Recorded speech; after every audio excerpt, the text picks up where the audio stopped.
salah satu dari 5 tersangka yang mengaku seorang petani memiliki tabungan dengan total 16 miliar rupiah ditemukan di Ditreskrimsus Polda Sumsel dalam 2 buku rekening saat penggerbekan lokasi minyak oplosan sulingan asal Sekayu dengan BBM Solar Industri.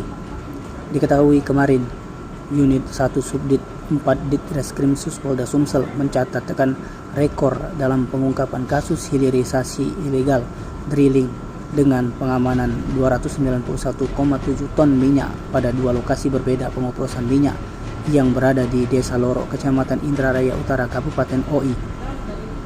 Dalam kasus tersebut, petugas menetapkan 5 orang tersangka dalam tindak pidana pengoplosan minyak tersebut, yakni AR alias Ujang, selaku pemilik 1 gudang pengoplosan bersama dengan 1 anak buahnya JU dan supir truk.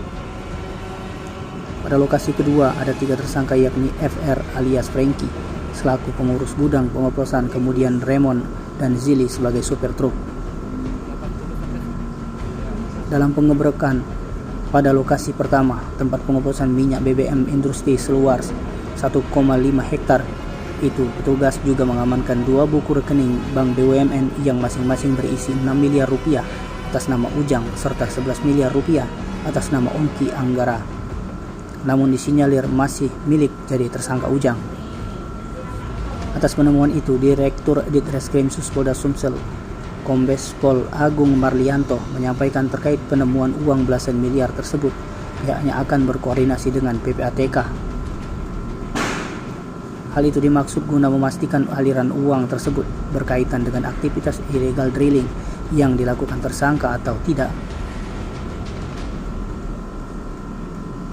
Terlepas daripada itu, Kombes Pol Agung Marlianto menyebut pengungkapan terhadap tindak pidana BBM Solar Industri oplosan ini tak berhenti sampai di sini. Pihaknya juga akan mengejar baik dari pihak memproduksi minyak sulingan ataupun oknum yang menerima BBM oplosan tersangka. Sementara itu, tersangka Ujang sangat pemilik buku rekening berisi saldo 6 miliar rupiah tersebut mengaku berprofesi sebagai petani.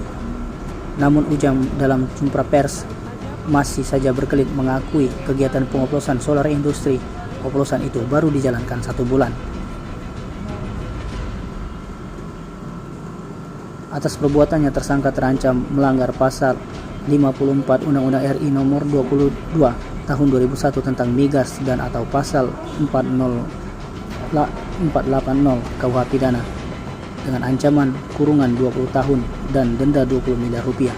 Tim Liputan Sumsel TV melaporkan.